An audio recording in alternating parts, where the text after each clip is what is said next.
What's up guys, Shockwave640 here, and today we're taking a look at my custom Kre-o MOC SCORPONOK from the Kre-o Destruction Site Devastator set.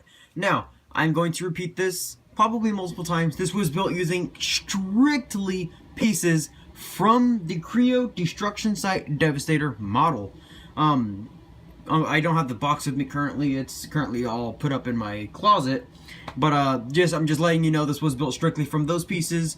I do not believe, I think the single only extra piece I used was probably this stud right here at the end.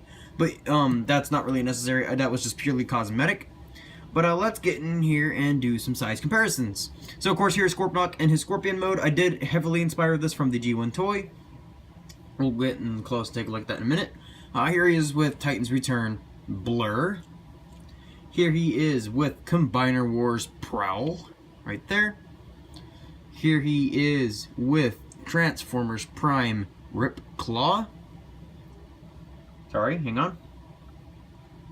And here he is with, get her off to the side. And here he is with Fall of Cybertron Shockwave. There we go. There's that. Setting off Shockwave to the side. So, here we have Scorponok in his Scorpion mode. As you can see, he is very kibbly with his legs clearly sitting up here. That was intentional. I intentionally made him with this huge blocky back because the G1 toy had this. This is what the G1 Scorponok looked like. He had these huge blocks up here. I somewhat tried to keep to the aesthetics of the way that the G1 Scorponok toy was, with the tail being like way back here and being really short and stumpy, and then having the robot mode arms just be the claws up here up front, and so on and so forth. But also, flip that down, he does have visible head syndrome. I mean, his head is obviously just sitting right there, and now I know that's not a very Scorponok looking head, but I wanted to use strictly the pieces that the set comes with, so I used, I think that's Bone Crusher's head. I think it was Bone Crusher, I'm not sure, but he does have these little wheels down here. I tried giving him legs, but there's two things. One, didn't have enough of these little claws, and two, when I tried to do sacrifice some of the ones on his actual hands for feet, he didn't want to stand at all. But so I gave him wheels, and he just rolls around quite nicely. Articulation in this mode, his tail is on a hinge right here for transformation. There's a ball joint here, and a ball joint here, and a hinge here at the stinger. The arms, since they are his robot mode arms, there's a little hinge here on this flap, which allows the arms to go in and out on the ball joint. The elbows are on a ball joint. The fingers can all be flexed around, but since it is a Scorpion, these two would usually stay joined together like so. Same thing with a thumb, that is movable. These little antennas right here, which are, I guess you can either say the eyes or the mandibles, or the actual antennas. Usually I like to pretend that these little clear studs right there are the eyes, and then these are like antennas or something like that, but that's just my personal preference.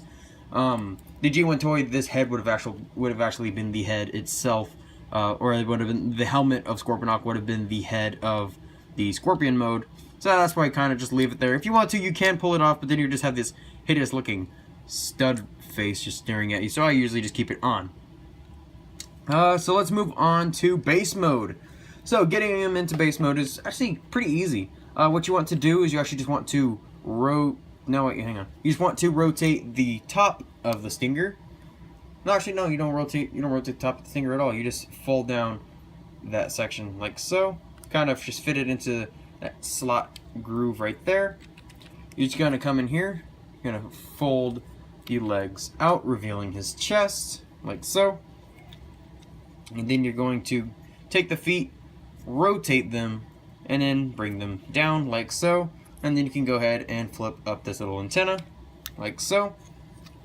Now, note this G1 base mode, or this base mode, is not supposed to homage the G1 toy in any way. If it does, it's purely accidental. I just wanted to create my own base mode. Sorry about that. Just kind of angle this down because they just get quite small.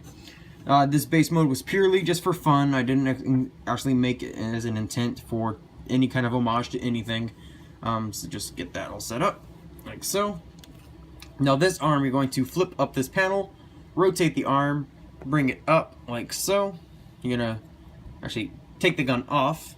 You're gonna flip up that, open up these panels here, and then you're just gonna kind of close the claw, and then kind of bend the arm so that it gets down like that. fold down these panels, and finish folding up the claws like so. Fold down that panel right there, forming one of the ramps, and then you just kind of fold this one up, fold this tower here up, rotate it around, and then what I like to do is just close the fingers completely all the way, where I can just kind of keep them up, and you can really just do whatever you want with them. Not really any way, you could just take them off really if you wanted to, but that's usually what I do. I just kind of keep them hanging out right back there. And then you take the gun, peg it on this secondary peg, because there's 2 pegs there, and then you're going to rotate the gun and flip it. Oh, hang on, sorry about that. Keep pulling the gun off.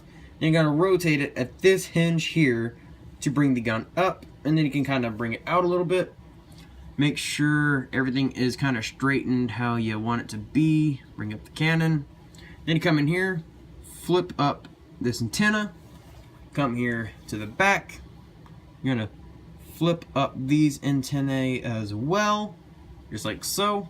And there you have Scorponok in his base mode. Now, I know it's not the most impressive looking base mode, but I was limited to using the pieces just from the set, so that's pretty much all you're going to get.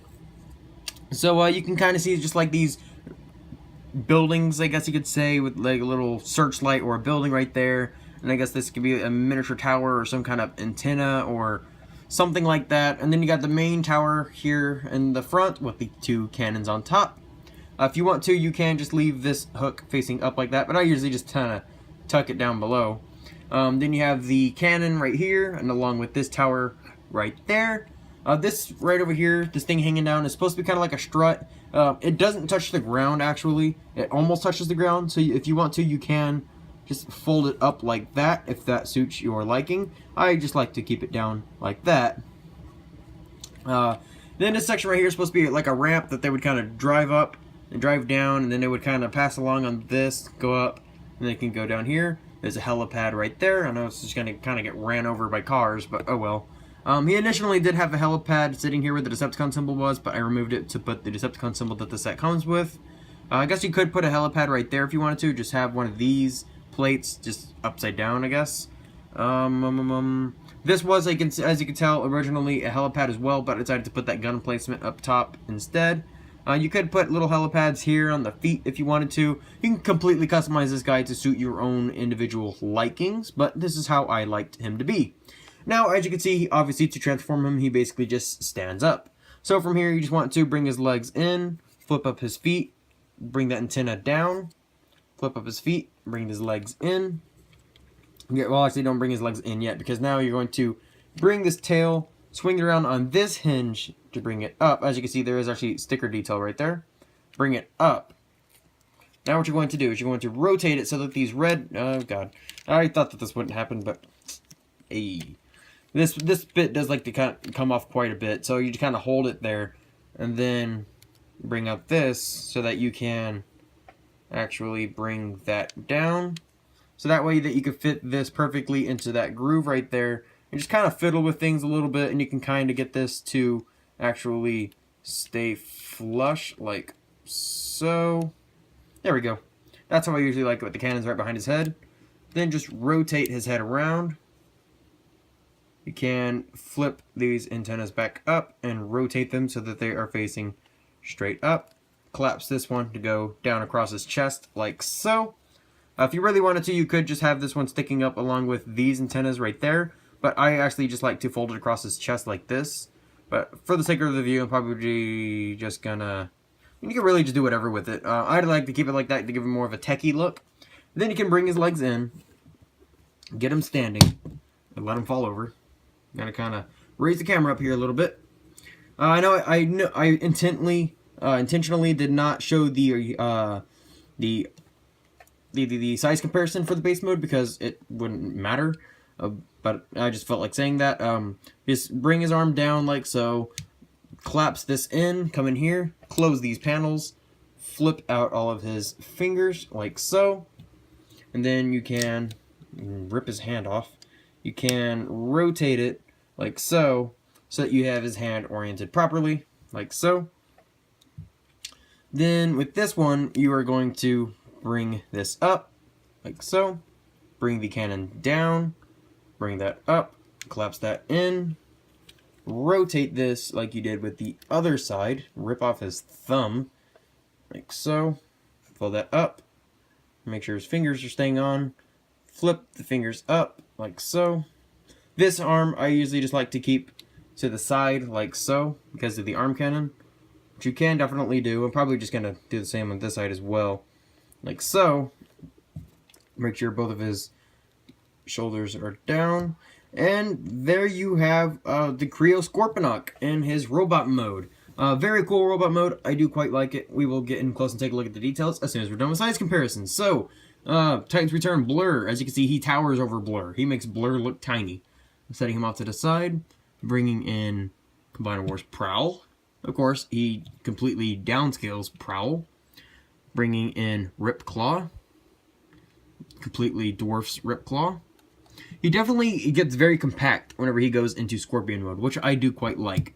And then here he is with Shockwave, who he also dwarfs, which he should, because he is a city former. So, I did try to build a Fort Max and a Metroplex out of the same parts, but I just couldn't do it. The parts really, the colors and everything really do suit Decepticons. I do have the Beast Hunters, or the Beast Blade Optimus, and I'm going to attempt to build him into either Fort Max or Metroplex, or maybe even use a little bit of the parts from the Destruction Site Devastator, because there's still tons and tons of parts left to build more city formers with.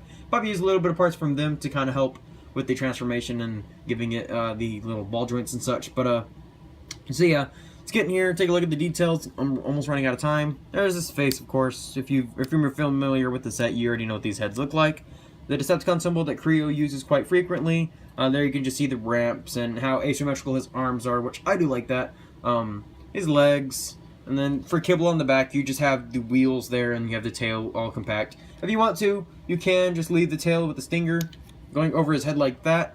Let me try to, like that. If you prefer that look, that is a cool look as well. But I honestly prefer the cannons right here behind the back of his head. I do quite like that look. But hey, it's your model. Build it and display it however you wish. Now that I think about it, these antennas right here actually look a lot better when they're folded in like so. And then that one folded up. Now that I think about it, that actually looks a lot better. So, articulation, he's got a ball joint at the head, ball joint, hinges, ball joint, ball joint, ball joint, ball joint, ball joint, ball joint, ball joint, ball joint, and then I guess technically the tail is still posable. So, guys, there he is. I'm probably not going to do a how to build tutorial on this guy. I guess if you pause the video a few times, maybe you'll be able to tell how to build him, because I can't remember how to build him, but here's how the inner workings of him work, if you could see that. So, there you go. Sorry if you can't figure out how to build him. Maybe I'll do a little bit of a tutorial about how to exactly build a Transformer using existing parts from the set, but maybe not. I don't know. It just depends on whether or not I have the time. Now, the 100 subscriber special thing, that it's almost complete. Like I said, I just haven't had the time to really work on it because it's quite a big project. So, yeah, I don't have any progress to show you because, like I said, I've been quite busy, so I haven't been able to work on it. But that will be soon. That will be finished soon, so you guys can see that. Now, let's move on to the voting, shall we? Now, as always, there will be the eye up at the top right corner of the video. And for today's voting, we have the high-grade Gundam Silver Bullet right here. We have the Funko Five Nights at Freddy's Foxy. And we have the Transformers Combiner Wars Blades. So, as I just said, there will be an eye up at the top, and you can vote for any of these three. You can vote for Transformers Combiner Wars Blades, the Funko Five Nights at Freddy's Foxy, or the high-grade Gundam Silver Bullet. So, choose which one of these you want to see reviewed. Maybe tomorrow if I have the time. I might not have the time, but if I do, I will review them. Well, guys, I am Shockwave640. Don't forget to tell your friends about my channel. I do like getting all these new subscribers, and I love it whenever you guys comment and tell me if I'm doing good, if I'm doing bad, what can be changed to make it a little bit better. I respond to everybody's comment, as you people, you guys should already know. But, so yeah. So, don't forget to like, comment, subscribe, vote, and also tell your friends if you wish. So, guys, I will be seeing you later. I am Shockwave640, so peace out.